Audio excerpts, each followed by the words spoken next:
नमस्ते. घरोघरी रुचिरामध्ये तुमचं खूप खूप स्वागत आहे. तर मी इथे कढई घेतली आहे आणि त्याच्यामध्ये 2 चमचे तेल घालून घेतलं आहे. तेल आपण गरम करून घ्यायचं आहे. तेल आपलं गरम झालेलं आहे. आता आपण त्याच्यामध्ये काही खडे मसाले घालायचे आहेत.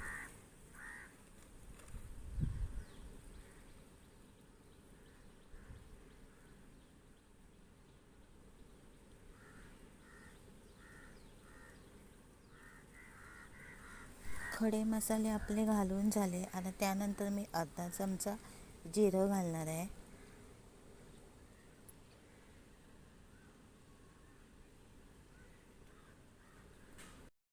त्यानंतर मी इथे 2 मोठे असे कांदे घेतले होते आणि ते उभे चिरून घेतलेले आहेत आणि ते त्यामध्ये आपण मिक्स करायचे आहेत.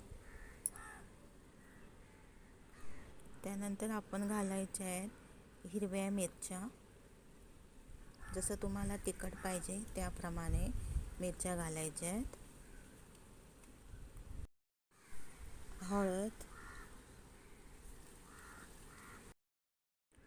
अर्धा चमचा घालायचा गरम मसाला,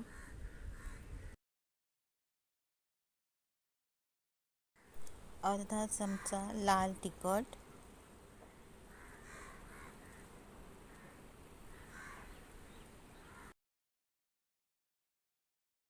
चवीप्रमाणे मीठ,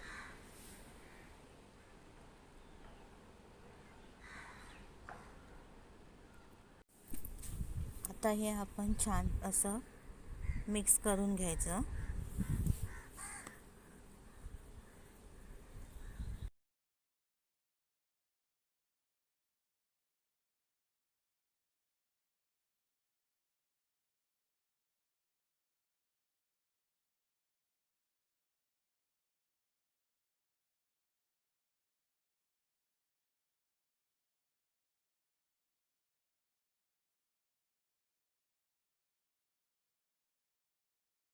आता आपलं हे छान असं मिक्स करून झालेलं आहे.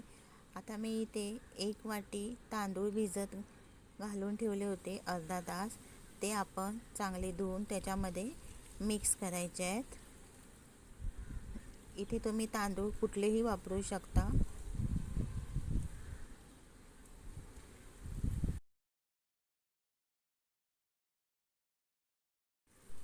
तांदूळ आपले घालून झालेले आहेत. आता आपण हे सर्व मिक्स करून घ्यायचं.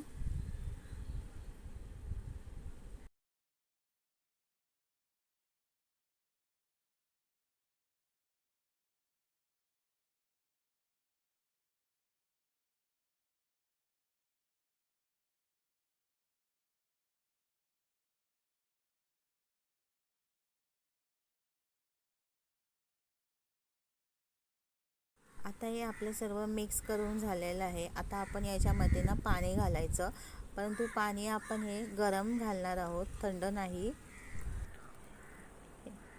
पाणी मी गरम घातलं आहे कारण का आपला भात लगेच शिजला जातो.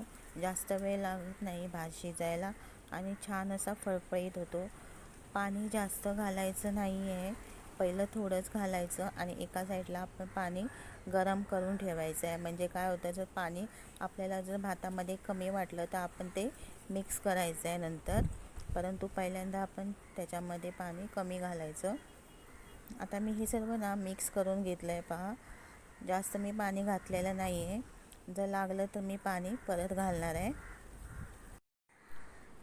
आता इथे ना मला थोडंसं पाणी कमी वाटलं म्हणून मी अर्धा वाटी परत पाणी थोडंसं मिक्स केलं त्याच्यामध्ये.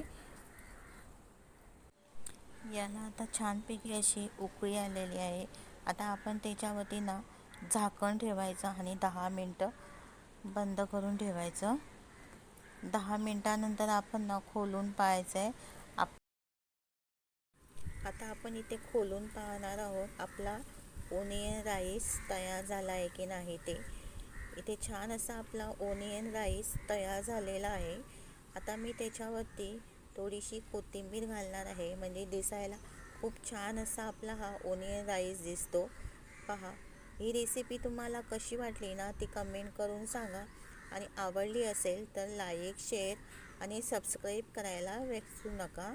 परत आपण भेटणार आहोत नवीन रेसिपीसोबत. तोपर्यंत आनंदी राहा, खुश राहा आणि खात राहा.